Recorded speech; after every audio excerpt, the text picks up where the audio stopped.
posèrent cette question en lui disant « Est-ce que tu aimerais, dis-nous, voilà, on te pose la question, tu es sur le point de mourir.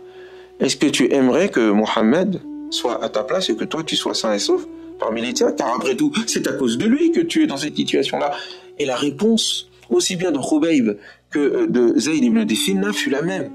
Je ne souhaiterais même pas qu'une épine le touche en étant chez lui, à plus forte raison qu'il soit à ma place ici. Les leçons coraniques de la bataille de Uhud. Que la paix soit sur vous. Il y a des fois où les croyants, parce qu'ils se croient proches de Dieu, eh bien, cela peut à un moment donné les faire penser que les lois cosmiques, les lois naturelles, les lois de l'histoire ne s'appliquent pas sur eux. Ils pensent que parce qu'ils prient, parce qu'ils jeûnent, parce qu'ils sont proches de Dieu, parce que ils croient en lui, eh bien, normalement, la victoire devrait venir à eux sans aucun effort, que leurs erreurs ne seront jamais prises en considération, qu'ils seront toujours les premiers parce que proches de Dieu, parce qu'ils disent Dieu, donc, forcément, les règles qui s'appliquent aux autres ne devraient pas s'appliquer à eux, sur eux. Le Coran vient leur rappeler le contraire et la défaite de Uhud est cette leçon que la révélation veut leur faire comprendre.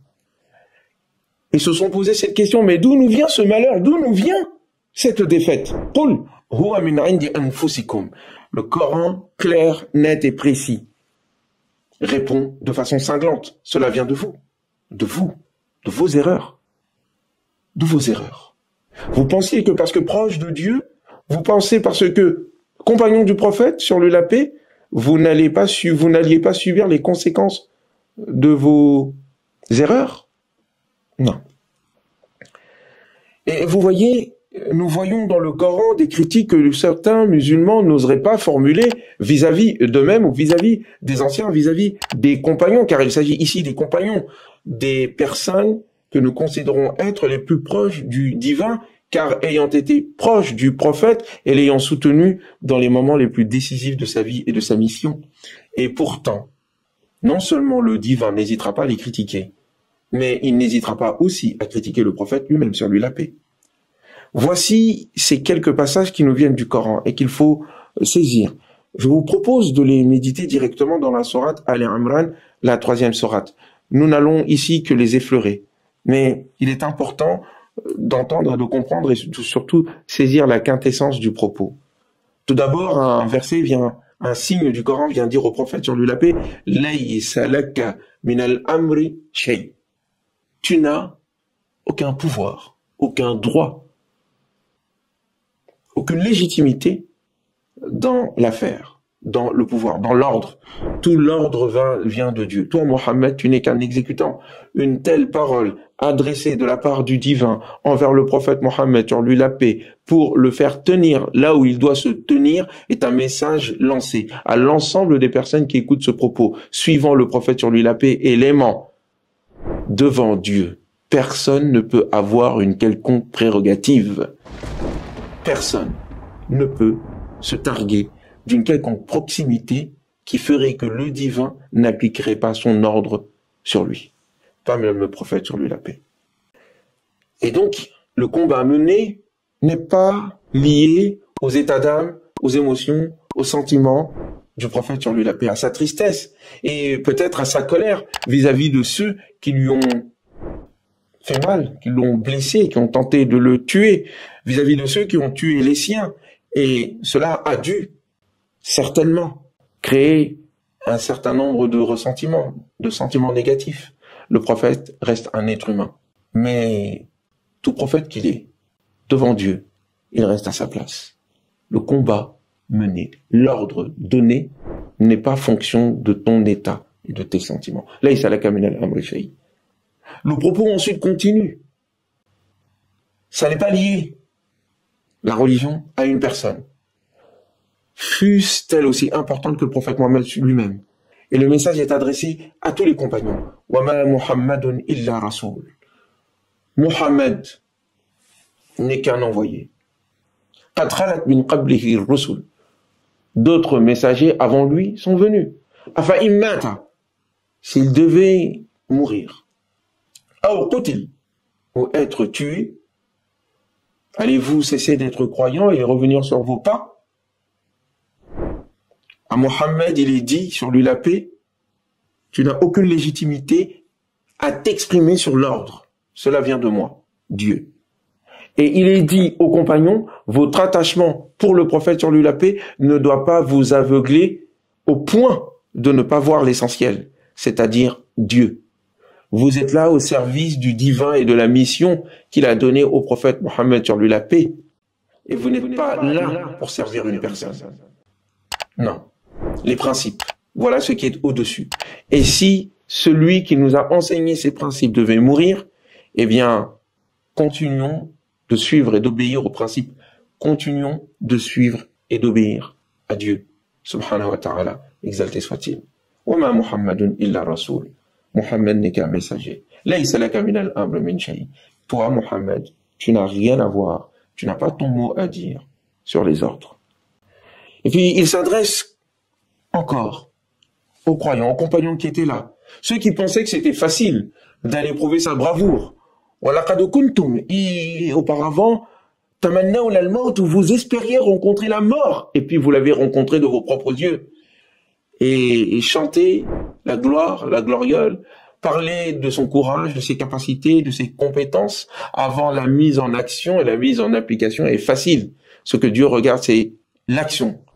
Ô vous qui avez la foi, lima taquluna ma la taf'alun, pourquoi dites-vous donc ce que vous ne faites pas? Kabura maqtan 'inda Allahi an taqulu ma la taf'alun. Cela est auprès des dieux chose énorme que de dire ce que vous ne faites pas.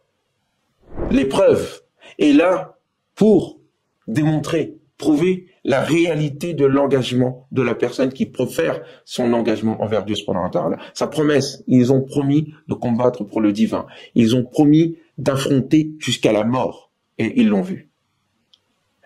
Et la vérité éternelle, principielle, qui est un fondement de la foi, est révélée.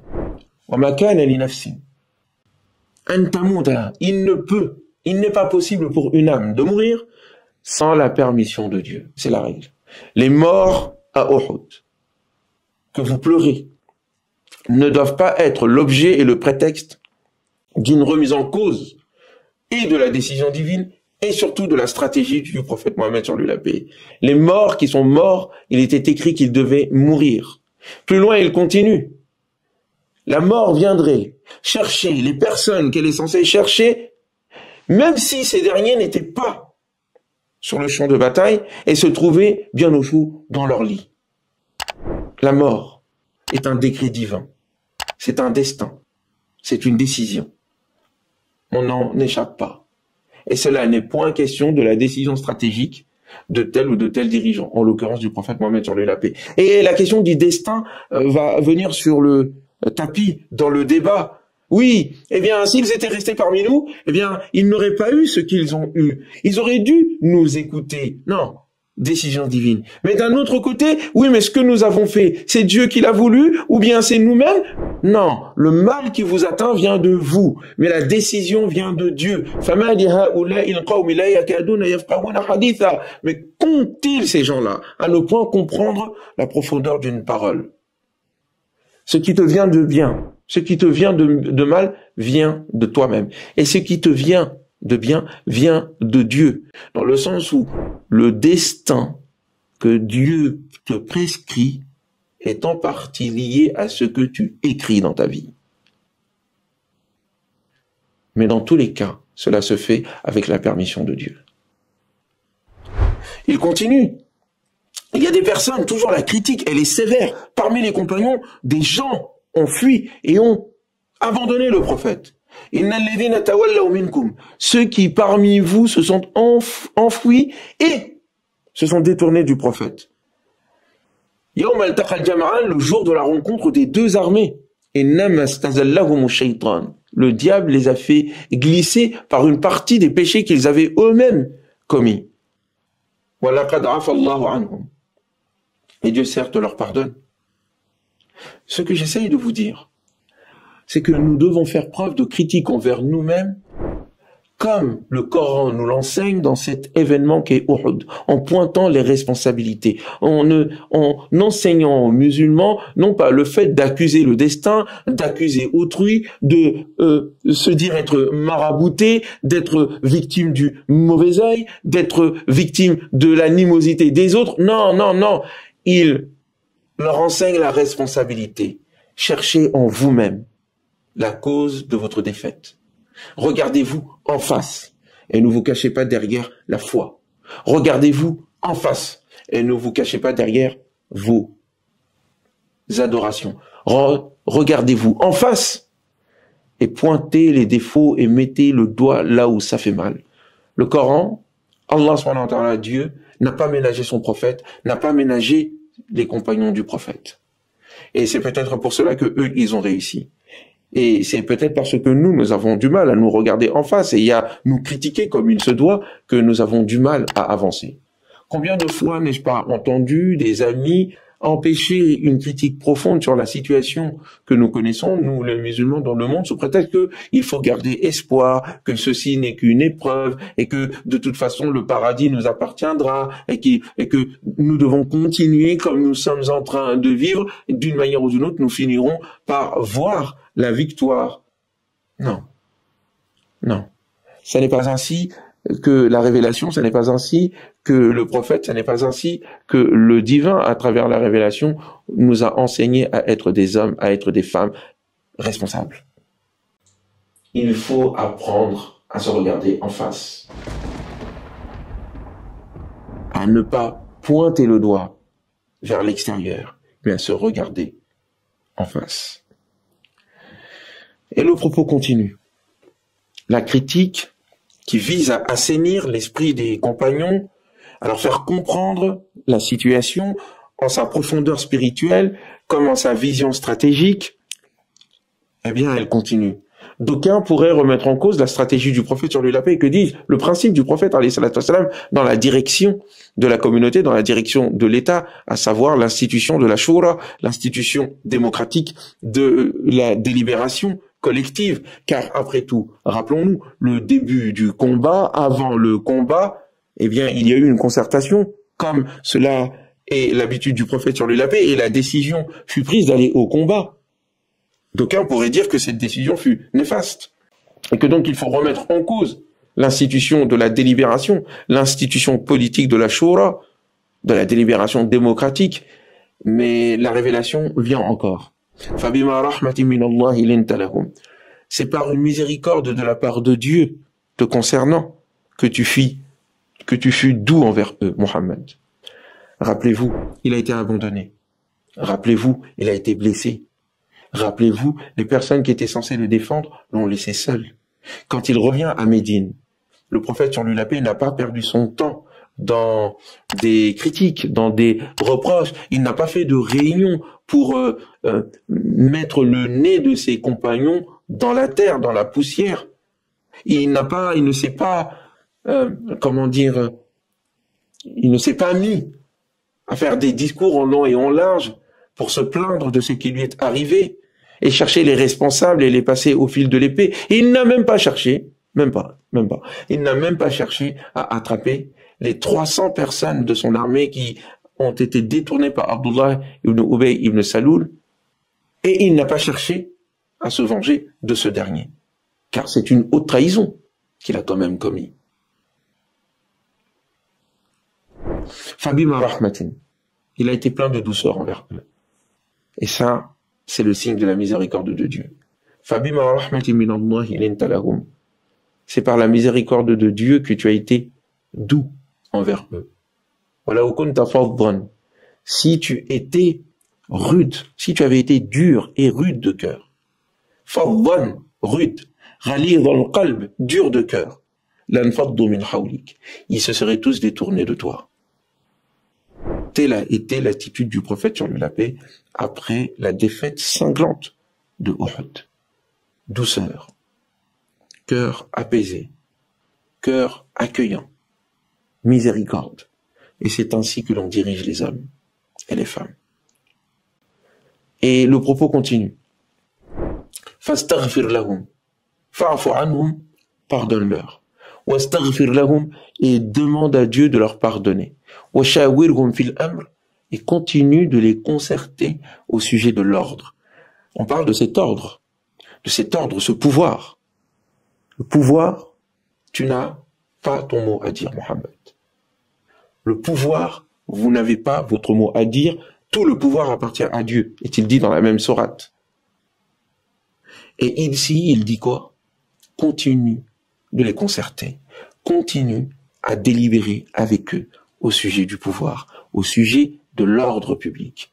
Ne cesse point de les concerter. N'abandonne pas, malgré la défaite due au résultat en tant que résultat de la décision, ne délaisse en aucun cas l'institution de la délibération.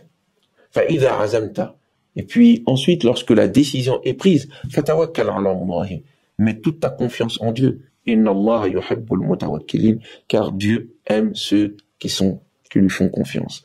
Voici les leçons que le Coran, dans la sourate Al-Imran, nous donne à partir de la défaite de Uhud.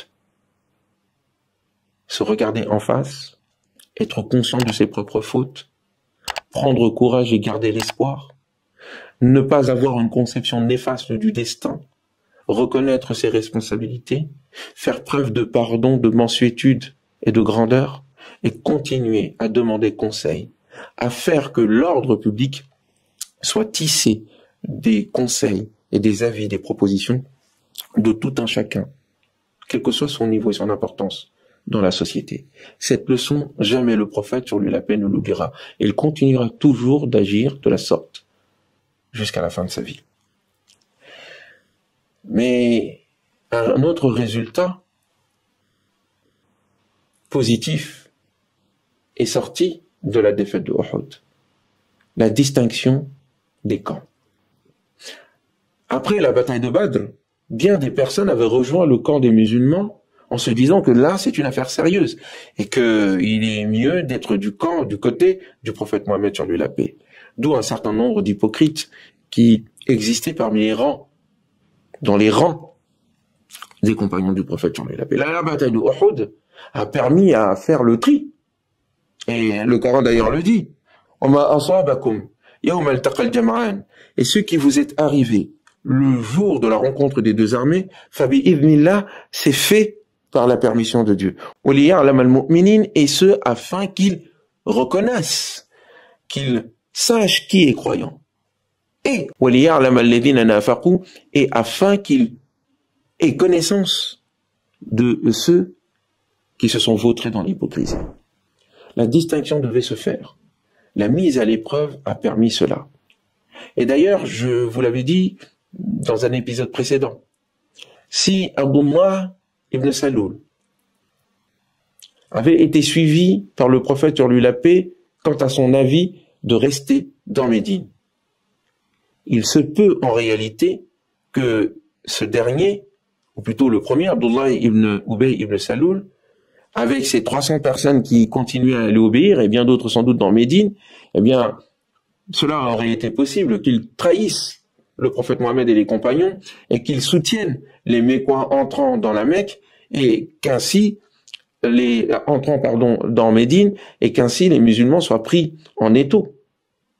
Donc en réalité, même le conseil d'Abdullah ibn Ubay ibn Saloul n'était pas fondé sur de la sincérité et une vision stratégique pour la communauté de Médine, bien au contraire. D'ailleurs, un autre de ses compagnons était quant à lui parti à la Mecque, faire l'hégire vers la Mecque, de Médine à la Mecque, pour rejoindre les Mécois, les ennemis du prophète Mohammed sur lui la paix, et on l'appelait d'abord, d'ailleurs, Rahib, le prêtre ou le moine, et les musulmans ont fini par l'appeler Al-Fasiq, le pervers.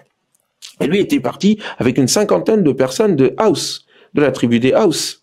Il en était un des seigneurs. Il avait participé à la bataille de Uhud et était même parti aux abords de Médine pour tenter une attaque en espérant que durant le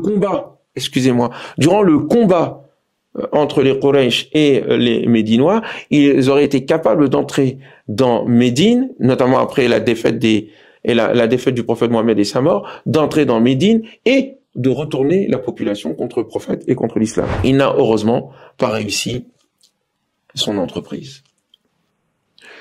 Mais en tous les cas, cette bataille de Uhud a permis de savoir qui est qui.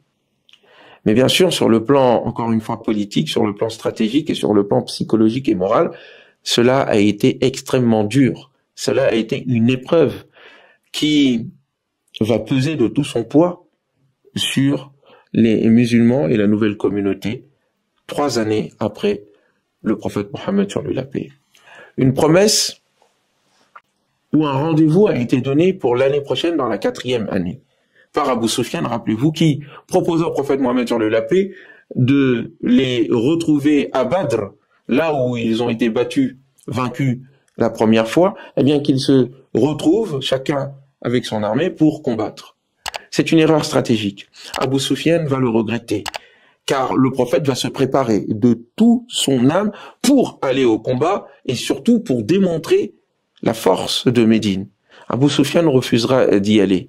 Et cela apportera la honte et la gêne sur Abu Sufyan, faisant ainsi parler les différentes tribus dans la péninsule arabique, indiquant la faiblesse, encore une fois, des Mécois à cause d'Abu Sufyan et la faiblesse de son leadership et la force de caractère des musulmans, des croyants et le génie militaire du prophète Mohammed sur lui la paix et sa détermination à ne pas se laisser faire. Mais cela va avoir d'autres conséquences dont nous allons parler dans le prochain épisode. Je vous dis à très bientôt et que la paix soit avec vous.